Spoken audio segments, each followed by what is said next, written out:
Everyone, দিনটা ছিল day before Diwali. আর এখন আমি রেডি হয়ে গেছি। রেডি হয়ে আমরা দুজনেই এখন যাব আমাদের পার্টিতে।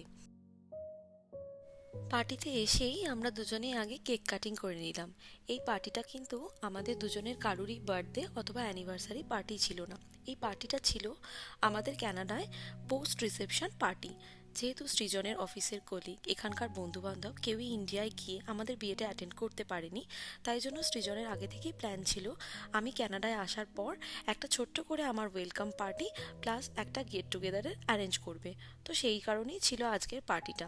আর যেহেতু এখানে আমার শ্বশুর শাশুড়ি, আমার ননদ সবাই প্রেজেন্ট ছিল। আর স্টার্টারে ছিল veg hakka noodles, paneer tikka, veg tandoori momo, মালাই টিক্কা কাবাব, আর ছিল চিকেন ললিপপ। আমি আর সৃজন আগে থেকেই প্ল্যান করে রেখেছিলাম যে পার্টিতে যদি শুধুই আমরা খাবার দাওয়ার ব্যবস্থাটা রাখি তাহলে পার্টিটা ভীষণ বোরিং আর ভীষণ ফর্মাল হয়ে যাবে। তো আমরা ঠিক করি যে আমরা পার্টিতে কিছু টুইস্ট আনার জন্য কিছু গেমস রাখবো। এবার গেমস রাখলে শুধু বড়দের জন্য রাখলেই তো হবে না, সাথে কিডসরাও ছিল, তো কিডসদের জন্য কিছু গেমস রাখা প্রয়োজন। তো আমরা গেমস রেখেছিলাম কিডসদের জন্য মিউজিক্যাল চেয়ার, আর অ্যাডাল্টসদের জন্য মিউজিক্যাল চেয়ার, এবং রেখেছিলাম একটা স্পেশাল কাপল গেম। আর গেমটার নাম ছিল হু নোজ বেটার। সবাই হয়তো গেমসটার রুলস জানো।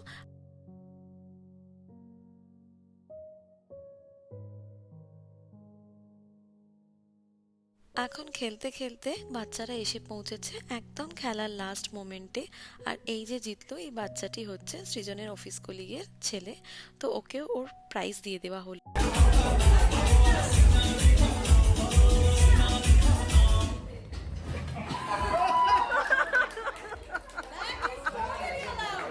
এখন শুরু হয়ে গেছে অ্যাডাল্টসদের জন্য মিউজিক্যাল চেয়ার।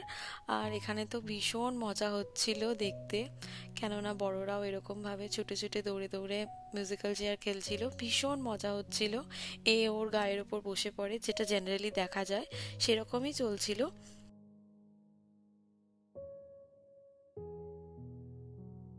এখন অ্যাডাল্টসরাও ওদের খেলা কমপ্লিট করে। যিনি উইনার হয়েছেন তিনি ছিলেন সৃজনের অফিস কলিগের হাজবেন্ড। ওনাকেও প্রাইজ দেওয়া হয়, কিন্তু আমি ক্লিপিংস নিতে ভুলে গেছি।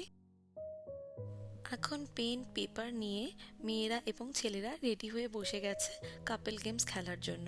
গেমসটা ছিল বেসিক্যালি হাজব্যান্ড ওয়াইফের মধ্যে কতটা মেন্টাল ম্যাচ আছে সেটা দেখার জন্য। কিছু সিলি সিলি কোয়েশ্চেন্স ছিল এবং সেই কোয়েশ্চেনগুলো মিলিয়ে দেখা হচ্ছিল হাজব্যান্ডের সাথে ওয়াইফদের অ্যান্সারে কতটা মিল আছে।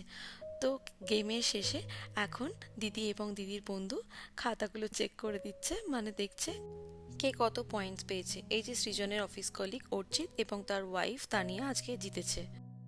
গেমস খেলতে খেলতে সবার তো ভীষণ খিদে পেয়ে গেছিল। এরপর সবাই চলে গেছিল মেন কোর্সের দিকে। আর মেন কোর্সে ছিল গ্রিন স্যালাড, পনির ছিল, তার সাথে ছিল মিক্সড ভেজ, রারা চিকেন, কড়াই চিকেন, মাটন রোগান জোশ, আর ছিল বাটার নান, ছিল ভেজ ফ্রাইড রাইস, আর ডেজার্টে ছিল গুলকান্ত ক্ষীর, আর ছিল হট গোলাপ জামুন, এছাড়াও ছিল মিক্সড রায়তা। খাওয়া শেষ করেই যে চার মতো বসে আড্ডা দিচ্ছিল। এরপর এত ভালো লাগছিল। আর এরপর আমরা কিছু ছোট্ট ছোট্ট দিওয়ালির আগের দিন ছিল বলে কিছু রিটার্ন গিফটসের ব্যবস্থা করেছিলাম, তো সেগুলোই এখন সৃজন সবাইকে দিয়ে দিচ্ছিল। তো গিফটসে ছিল একটা করে ছোট্ট সেন্টেড ক্যান্ডেল, তার সাথে কিছু কাজু, আর ছিল বাচ্চাদের জন্য কিছু চকলেটস। বাড়ি ফিরেই আমি বসে যাই গিফটসগুলোকে আনবক্স করার জন্য। এত সুন্দর সুন্দর গিফট দিয়েছে যে কি বলবো। ফ্লাওয়ার বুকে, wine bottle, bags, cards, cash, কিছু ছিল জুয়েলারি, আর ছিল ফ্র্যাজাইল। গিফটসগুলো আনপ্যাক করতে করতে হঠাৎ চোখে পড়লো এই কিউট জিনিসটার উপর। এটা দিয়েছিল দিদির বন্ধু রোকেয়াদি। তো এই জিনিসটার মধ্যে সব থেকে স্পেশাল হলো এটার মধ্যে লেখা নোটটা। অনেক যত্ন করে রোকেয়াদি এই নোটটা লিখে দিয়েছিল। তো এটা আমার খুবই পছন্দ হয়েছিল।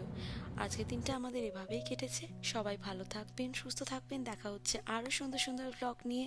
আজকের মতো টাটা।